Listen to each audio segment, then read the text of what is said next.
अस्सलाम वालेकुम नाज़रीन, दोपहर का उर्दू खबरनामा लेकर आपका मेज़बान ज़ुहूर लोला भी आपकी खिदमत में हाजिर। तफसीलात से पहले सुर्खियों पर एक नज़र। शहर श्रीनगर के दरगाह इलाके में आग की होलनाक वारदात, शॉपिंग कम्प्लेक्स और रिहायशी मकान खाकस्तर, करोड़ों रुपये का हुआ नुकसान। सालाना अमरनाथ यात्रा के लिए आज से रजिस्ट्रेशन का अमल हुआ शुरू। 1 जुलाई से शुरू होगी यात्रा, 31 अगस्त को यात्रा होगी खत्म।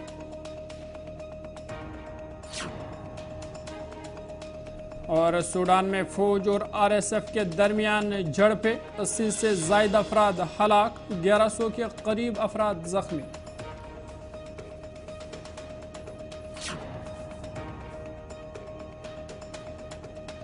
सुर्खियों के बाद खबरें तफसीलात के साथ। सबसे पहले बड़ी और आम खबर शहर श्रीनगर से। आपको बता दें, शहर श्रीनगर के दरगाह हजरत बल में शॉपिंग कम्प्लेक्स में ज़बरदस्त आग लग गई है, जिसके नतीजे में एमगोस समेत 6 रिहायशी मकानों को जुज़वी तौर पर नुकसान पहुंचा है। इतलात के मुताबिक दरगाह हजरत बल में कश्मीर यूनिवर्सिटी के सरसैद गेट के बिल्कुल सामने एक शॉपिंग कम्प्लेक्स में ज़बरदस्त आग भड़क उठी और देखते ही देखते कम्प्लेक्स के दीगर हिस्सों में भी आग फैल गई, जिसमें एमगोस भी शामिल है और साथ ही साथ कई छोटे दुकानें, खाने पीने की दुकानें शामिल हैं, उनमें भी आग लग गई।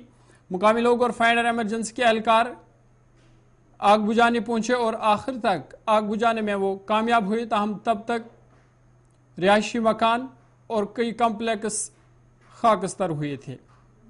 आग की वजह से काफी नुकसान पहुंचा है और इब्तिदाई खबरों के मुताबिक गैस सिलेंडर फटने से आग लगी है।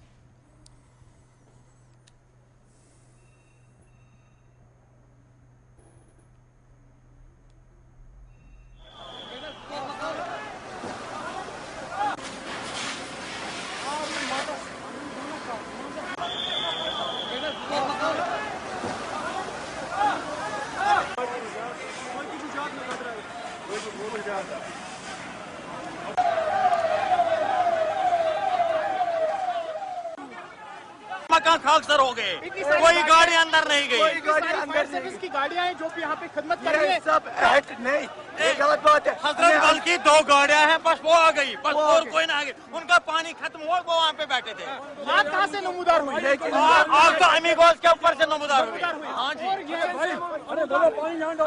एमीगोस के ऊपर से आग नमूदार हुई और पूरे कॉम्प्लेक्स में फैल गई। बार बार इनको बोला उधर ले जाओ मोहल्ले में बचाने के लिए। खाली गाड़ियां सड़क पे है, पानी इनमें नहीं है, कुछ भी नहीं, कोई इंतजाम नहीं है, पूरा मोहल्ला अंदर चल गया। इनको बोल रहे नहीं देखे, अब दोबारा देखें, दोबारा से आग लगी है, देख लीजिए दोबारा से आग लगी है। 100-150 यहाँ पहले नज़दीकी स्टेशन हजरत बल जो 200-300 मीटर की दूरी पर वहाँ भेजा, तो जो ही वो यहाँ पहुँचे उन्होंने कहा कि 2-3 कम्प्लेक्स एक साथ इन्वॉल्व हैं, यहाँ धमाके हो रहे हैं गैस के, लिहाजा बहुत सारी गाड़ियाँ भेजो। फिर जितनी भी हमारे गाड़ियाँ थे, इवन नौगाम से हमने गाड़ियाँ भेजी है, रावलपोरा से भेजी हैं, यहाँ क्या नाम है ब्रेन, निशात, शालीमार से गाड़ियाँ भेजी हैं और बाकी सिटी में जितनी भी गाड़ियाँ हैं सब भेज दी हैं। 16, 17, 18 गाड़ियाँ हमने यहाँ भेजी हैं, क्योंकि यहाँ पानी का सोर्स नहीं था। उसी की वजह से हम कामयाब हो गए तुरंत इसको काबू करने में। लेकिन ये जो कम्प्लेक्स हैं उनका अपर स्टोरी जो है उसमें डैमेज हुआ है, बाकी 2 स्टोरी उनकी जो है उसको हमने कंट्रोल किया। हाँ, रेजिडेंशियल मकान जो कि इसके साथ ही बिल्कुल है, एडजेसेंट टू दीज कम्प्लेक्सेस 6 मकान इन्वॉल्व हुए हैं, उनकी रूफिंग, सिर्फ रूफिंग उनकी डैमेज हुई है।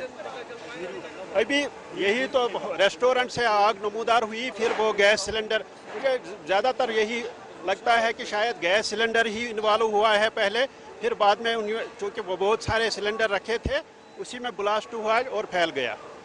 Thank you. आग का हादसा हुआ है यहाँ पे, आप देख सकते हैं मार्केट में काफ़ी दुकानें डैमेज हुई हैं और पीछे मोहल्ले में भी दरगाह में डैमेज हुआ है।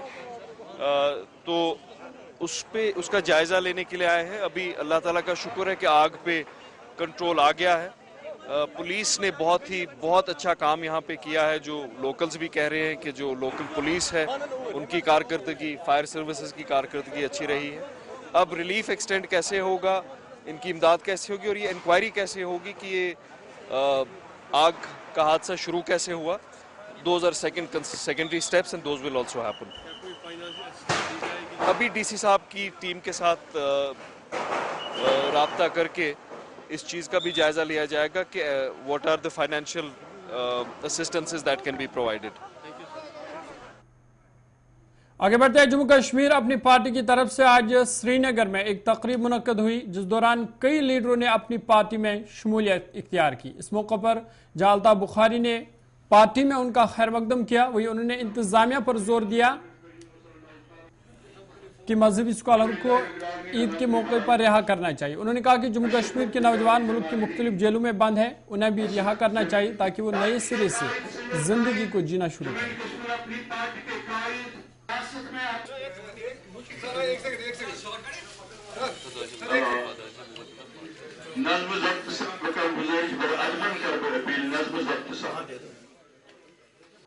हम बार बार ये बात कहते रहे हैं कि militancy has taken a back stage in Kashmir. अब अगर यहाँ कोई वबा है वो ड्रग्स की है। ड्रग्स के लिए हम सबको मेहनत करनी है। जैसे आपने देखा अपनी पार्टी ने शुरू किया है, हमने no to drugs yes to sports मुहिम की है। इसी तरह इसमें एक इम्पॉर्टेंट रोल है मजहबी जमातों का। मैंने पहले भी दरख्वास्त की है वक्त की एडमिनिस्ट्रेशन से। हमारे मौलवी उमर फारूक साहब हैं, हमारे मौलाना दाऊदी साहब हैं, हमारे मुश्ताक वीरी साहब हैं, हमारे जमात इस्लामी ऐसा जमात इस्लामी को पॉलिटिकल एक्टिविटी पे अगर एतराज़ कोई है, अब तो मुझे नहीं लगता है उनकी कोई ऐसी एक्टिविटी है जो मुल्क के मफाद में नहीं है। दे शुड बी अलाउड, ताकि वो इसमें हमारी काफ़ी मदद कर सकते हैं।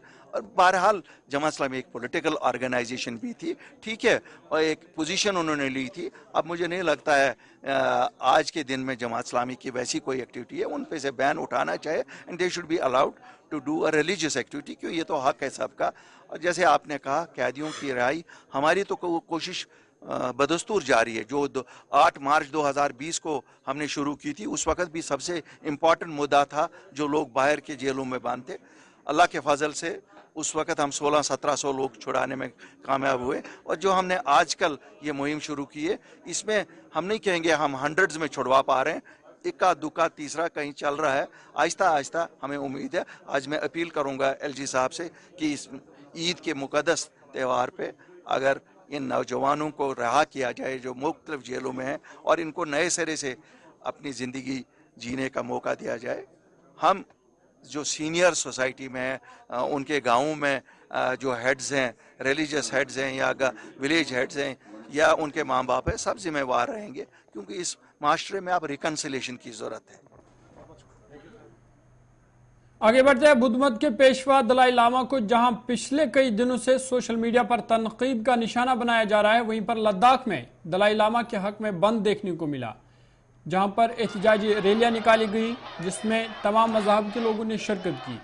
बुद्ध मत मानने वाले लोगों ने कहा कि साजिश के तहत वीडियो को पेश किया जा रहा है ताकि दलाई लामा की छवि को खराब किया जा सके, जबकि हकीकत यह है कि दलाई लामा बुद्ध मजहब के पासदार है और वो हर कोई काम मजहबी दायरे में कर रहे हैं। मज़ीद तफसील दे रहे हैं हमारी नुमाइंदा लद्दाख से।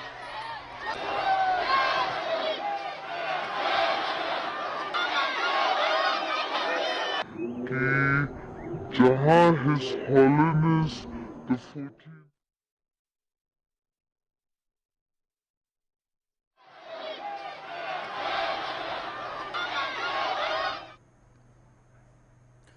जम्मू के बुलवर इलाके में 4 लड़कों की जानिब से एक नाबालिग लड़की के साथ जिनसी ज्यादती का मामला सामने आया है, जिसके बाद पुलिस ने फौरन कार्रवाई करते हुए 4 मुलजिमों को गिरफ्तार किया है। इतलात के मुताबिक एसडीपीओ बुलवर को लड़की की तरफ से तहरीरी शिकायत मौसूल हुई कि 7 अप्रैल को वो घर से अपनी खाला के घर जा रही थी कि इस दौरान 4 लड़कों ने उससे ज़बरदस्ती उठाकर गाड़ी में डालकर ज्यादती का निशाना बनाया। मुतासरा ने पुलिस को बताया कि इसने एक मुलजिम लड़की को पहचान लिया और इसका ताल्लुक एक बाअसर घर से है। लोगों ने मुतालबा किया है कि मुलजिमों के खिलाफ सख्त कार्रवाई होनी चाहिए ताकि मुतासरा को इंसाफ मिले। मज़ीद तफसील दे रहे हैं हमारे नुमाइंदे रंजीत मेहता। बिलावर के पहाड़ी इलाके मशेडी में 2 दिन पूर्व एक मामला बिलावर पुलिस ने दर्ज किया है।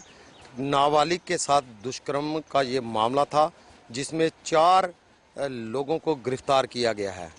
आपको बता दें, इस मामले में एक ही समुदाय के 4 लोगों ने एक नाबालिग लड़की जो थी उसके साथ 7 अप्रैल को दुष्कर्म किया। 4 दिन चक्कर काटने के बाद एसडीपीओ बिलावर को लिखित शिकायत देने के बाद मामला दर्ज कर किया गया। इस मामले में पुलिस ने 4 मुस्लिम लड़कों को गिरफ्तार किया है। आपको बता दें कि नाबालिग जो है वो अनाथ है और अपने भाई के पास रहती है। उसके मुताबिक जो उसने शिकायत में लिखा है उसके मुताबिक वह 7 अप्रैल को अपने मौसी के घर जा रही थी और जैसे ही पैदल चल रही थी तो इसी दौरान एक गाड़ी आई और उठाकर उसमें डाल लिया गया उसको और दुष्कर्म करने के बाद छोड़ दिया गया। उसने पुलिस को बताया कि 4 आरोपियों में से वह एक को पहचानती है और वह इलाके का रसूखदार है और एक उसका पिता जो है एक सरकारी पद पर है। वहीं इस मामले को तुल पकड़ते हुए हिंदू संगठनों ने भी 2 दिन पूर्व बिलावर में एक प्रदर्शन किया और जिसके बाद पुलिस ने इस मामले में को दर्ज किया। पॉक्सो एक्ट के तहत दर्ज हुए इस मामले पर एसएसपी कठुआ ने भी इसकी पुष्टि की है। उन्होंने कहा कि एसडीपीओ को मिली शिकायत के बाद पुलिस ने मामला दर्ज कर लिया गया है। आज जो पीड़िता है उसके मजिस्ट्रेट के सामने बयान होंगे, उसके बाद ही अगली जो है कार्रवाई की जाएगी। सालाना अमरनाथ यात्रा जहां 1 जुलाई को शुरू होगी और यह 31 अगस्त 2023 को इख्तिताम पजीर हो जाएगी, वहीं आज से यात्रा के लिए ऑनलाइन और ऑफलाइन तरीकों से रजिस्ट्रेशन का अमल शुरू हो गया है। इस बार 1 जुलाई से श्री अमरनाथ यात्रा के लिए जम्मू कश्मीर के 20 बैंक ब्रांचों में ऑफलाइन पेशगी मुसाफिरों के रजिस्ट्रेशन का अमल शुरू हो चुका है। इसके साथ ही मुल्क भर में इस तरह की 542 बैंक शाखों में यह अमल शुरू हो रहा है। इस साल 62 रोजा अमरनाथ यात्रा के दौरान पहली बार मुकद्दस गार में सुबह और शाम की आरतियों को बराह रास्त नशर किया जाएगा।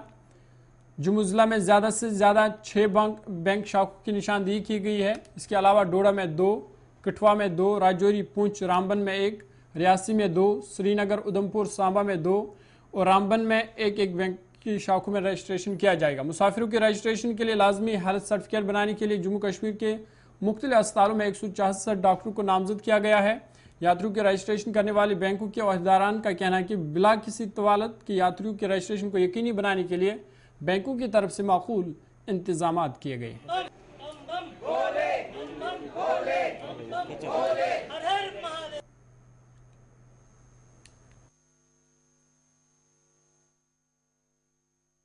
ये अवाम के लिए अच्छा मैसेज है क्योंकि एक यात्रा जा रही है। इस बार तो 61 डेज के लिए जा रही है। 1 जुलाई 62 डेज के लिए 1 जुलाई से 31 अगस्त तक।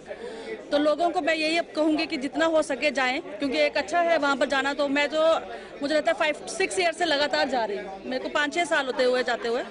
मेरे हस्बैंड हैं जो 14 ईयर से जा रहे हैं, मैं उनके साथ कंटिन्यू कर रही हूँ 5-6 ईयर से।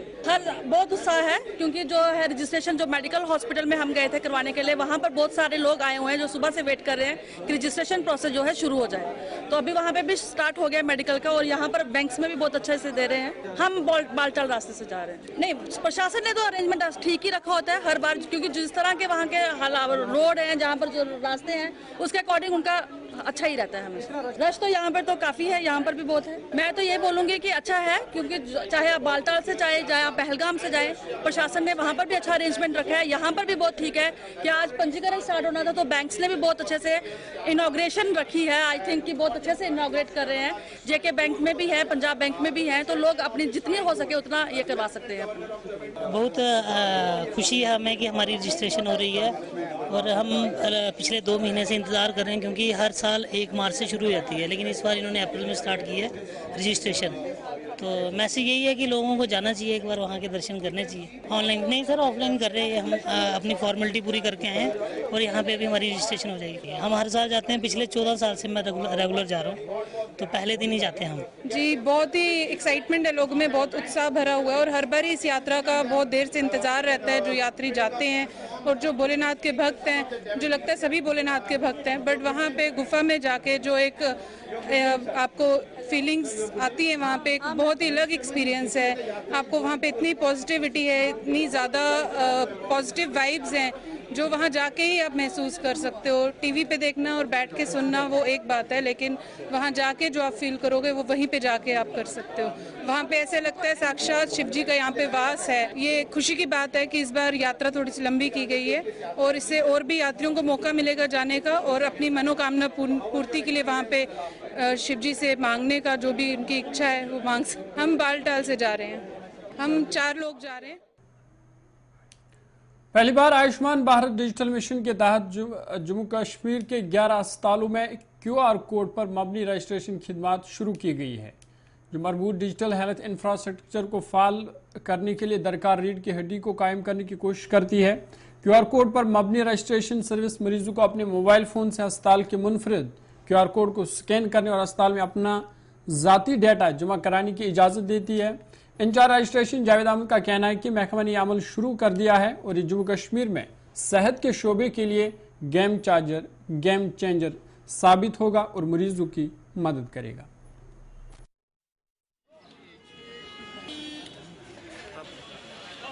मुझे लगता है कि ये वाली फैसिलिटी उन्होंने यहाँ पर की है, बेस्ट फैसिलिटी है। इससे पहले भी मैं यहाँ पे आया था। यहाँ पे ये लाइनें आप देख रहे हो, यहाँ से बहुत सारी भीड़ लगी है। इससे बेहतर है कि हर किसी के पास इस वक्त स्मार्टफोन्स है, हर किसी के पास अवेलेबल नेट अवेलेबिलिटी है बहुत ही। यहाँ पे अगर थोड़ी सी एडवांस्ड अगर ये बन जाती, यहाँ का जो इनका अपना सॉफ्टवेयर है, SMHS हॉस्पिटल का जो अपना सॉफ्टवेयर, अगर उस पर भी ऑनलाइन हो सकता है, घर बैठे हम कर सकते हैं। कल शाम को ही मैं कर पाता यहाँ पे। मैं सुबह 2 घंटे से मैं यहाँ पे लाइन पे खड़ा हूँ। 2 घंटे के बाद मुझे पता चला कि यहाँ पे ऑनलाइन सिस्टम भी है। अवेयरनेस की जरूरत है यहाँ पे। हमारे पास कोई इन्फॉर्मेशन ही नहीं है कि ऑनलाइन टिकट भी यहाँ पे मिलती है। जब मैं यहाँ पे पहुँचा 1.5 आवर मुझे यहाँ पे वो लाइन में, जब मैं यहाँ पे पहुँचा फिर किसी बंदे ने यहाँ पे मुझे बोला कि आप तो ऑनलाइन भी कर सकते हो, स्मार्टफोन भी था आपके पास। मेरे पास अवेयरनेस ही नहीं थी। चलो इंशाल्लाह आज उन्होंने इनिशियल स्टेज पे ये स्टार्ट किया, फर्दर इसमें कुछ इम्प्रूवमेंट भी आएगी, तो डे बाई डे मुझे लगता है कि लोगों के लिए बेस्ट ऑप्शन है। बहुत ही अच्छा मतलब इसने यहाँ पर किया। लोग अगर आए वो घर पर ही पहले ही मतलब टिकट ला के पहले ही रखते हैं। यहाँ पर आते हैं, मतलब इसकी भीड़ जो यहाँ पर होती है इसकी ज़रूरत नहीं पड़ेगी आइंदा। मैं यहाँ पर आया, मुझे बहुत टाइम हुआ यहाँ पर, मतलब भीड़ में मैं फंस गया। इसलिए मतलब अगर मैं ऑनलाइन यहाँ पर करता, मैं घर पर ही पहले ये निकाल के लाता, फिर मुझे यहाँ पर मतलब इतनी तकलीफ नहीं उठानी पड़ती। हाँ, ये बहुत ज़्यादा फायदा, मतलब लोगों को मतलब बहुत ही आराम मिलता है यहाँ पर। स्क्रीन पर डिस्प्ले होता है और उसमें आपको सिर्फ वो हम टोकन 20, टोकन 30, टोकन 40 जो भी आपका टोकन आएगा with in seconds you will get a card. लोगों को लाइन में रहने की बड़ी जरूरत भी नहीं। ये हमने कुछ दिन पहले ही स्टार्ट की है, लगभग 2-3 दिन पहले हुए information. We got a good support from hospital administration, from principal medical college, medical superintendents, हमारे RMO ऑफिसर्स सब इस पर लगे हैं। जो भी हमारा नीड था वो हमें फुलफिल किया गया। और फिर हम और लोगों को मैं ये कहना चाहता हूं कि आपको बहुत फायदा है इसमें। आपको वेट नहीं करना पड़ेगा, you don't have to wait in a queue. और इसमें कोई पैसा भी खर्च नहीं है। और एक ऐप है आबा, डाउनलोड कीजिए, उसमें अपना आप स्कैन कीजिए। ये आप देख लीजिए, ये सब इतने लगभग 50-60 लोग इसको डाउनलोड कर रहे हैं। एक्चुअली हमने SMHS हॉस्टल में, ये देखो, ये एक बंदा है मेरा, उधर 2 बंदे मेरे हैं, अंदर से भी एक हेल्प डेस्क रखे हैं हमने। Administration, hospital administration, medical superintendent ने, प्रिंसिपल सर ने कुछ बंदे रखे जिनको इनको हेल्प करता है। ये कैसे इसको डाउनलोड। फिर भी आगे बढ़ते हैं। पूरी दुनिया के साथ साथ जम्मू कश्मीर में हीमोफीलिया की बीमारी का आलमी दिन आज मनाया जा रहा है और इस दिन को मनाने का मकसद मरीजों को हीमोफीलिया बीमारी के दौरान एहतियाती तदाबीर और इलाज मुआवजा की जानकारी देना है। कश्मीर सूबे में इस बीमारी से मुतासर अफराद की तादाद में हर गुजरते दिन के साथ इजाफा हो रहा है, लेकिन हीमोफीलिया मरीजों को बहुत कलील सहूलियात दस्तयाब है। कश्मीर सूबे में साल 2022 के दौरान हीमोफीलिया के 24 नए केसों का इंदराज हुआ। इस तरह हीमोफीलिया मरीजों की मजमूई तादाद 403 हो गई है।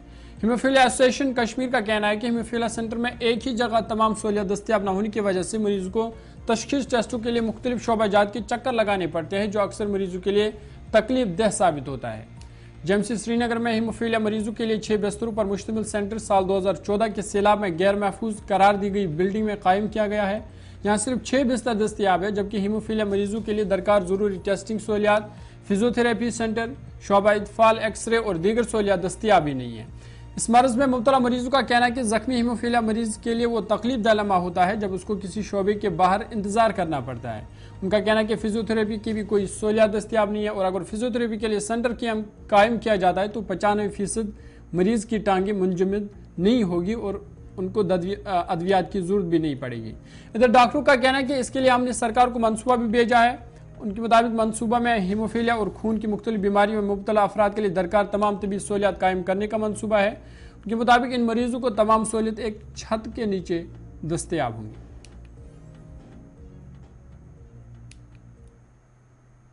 हेमोफीलिया एक ब्लड क्लॉटिंग फैक्टर की कमी की वजह से होता है, जिसमें ब्लड हमारा ठीक तरह क्लॉट नहीं होता है और इससे आपको माइनर स्क्रैच हो या थोड़ा सा चोट वोट लगे तो इसमें ब्लीड रुकता नहीं है। इसमें साइन एंड सिम्टम्स ये होता है कि आपको नेजल ब्लीड होता है या माइनर कट्स के बाद ब्लड रुकता ही नहीं है या जॉइंट पेन होता है, इनको एब्डोमिनल ब्लीड होता है थोड़ा सा माइनर इंजरी की वजह से। और ये ज़्यादातर मेल बच्चों में पाया जाता है। ये इनहेरिटेड डिजीज़ है। इसमें फैक्टर 8 और फैक्टर 9 की कमी की वजह से होता है। तो इसका ख़ास कुछ इलाज है नहीं। तो जो हेमोफीलिया से सफ़र करे जो पेशेंट्स, उनके लिए कुछ एहतियात करना पड़ता है। और अगर ये पाया जाए कौन सा फैक्टर इसमें ये है कमी है तो इनको फैक्टर्स लेना पड़े, फैक्टर 8 या फैक्टर 9 इनको देना पड़ता है। तो हेमोफीलिया में कुछ एहतियात करना पड़ता है। पेशेंट्स जो डायग्नोस हो जाता है उनको हम टैगिंग करते हैं या ब्रेसलेट होता है उससे टैग करके तो कहीं इमरजेंसी हो जाए। आगे बढ़ते हैं। सूडान में फौज और रैपिड सपोर्ट फोर्स के दरमियान झड़पों में मरने वालों की तादाद 880 से तजावुज कर गई है, जबकि 1100 से ज्यादा लोग इसमें जख्मी हुए हैं। WHO ने बताया कि 13 अप्रैल से सूबा खर्तूम, जुनूबी कोर्डोफान, शुमाली दारफोर, शुमाली रियासत और दीगर इलाकों में झड़पों में 83 से ज्यादा अफराद हलाक और 1126 अफराद जख्मी हो चुके हैं। फौज और RSF के दरमियान लड़ाई में अब खर्तूम शहर में मरकूज है। वहां के बहुत से अस्पतालों में खून की मुंतकिली के आलात और तिबी साजो सामान की कमी की भी इत्तला है। आपको बता दें कि हफ्ते के रोज फौज और RSF के दरमियान झड़प हुई थी। सरकारी फोर्स ने RSF पर बगावत का इल्जाम लगाया और उनके ठिकानों पर हवाई हमले शुरू कर दिए। पैरामिलिट्री फोर्स ने दावा किया था कि उनने सदारती महल, आर्मी चीफ की रिहाइशगाह, सरकारी टेलीविजन स्टेशन और खर्तूम के शुमाली शहर मिरवे, अलफशर और मगरबी दारफर रियासत के हवाई अड्डों पर कब्जा कर लिया है। अलबत्ता फौज ने इन तमाम दावों को मुस्तरद कर दिया है। इधर भारतीय सफारती खाने ने इतवार को बताया कि हफ्ते के रोज फौजी तसादुम के दरमियान एक भारतीय की भी मौत हो गई है। उस शख्स की शिनाख्त एल्बर्ट ऑक्सटैन के नाम से हुई है और वो वहां डल ग्रुप की एक कंपनी में मुलाजिम था।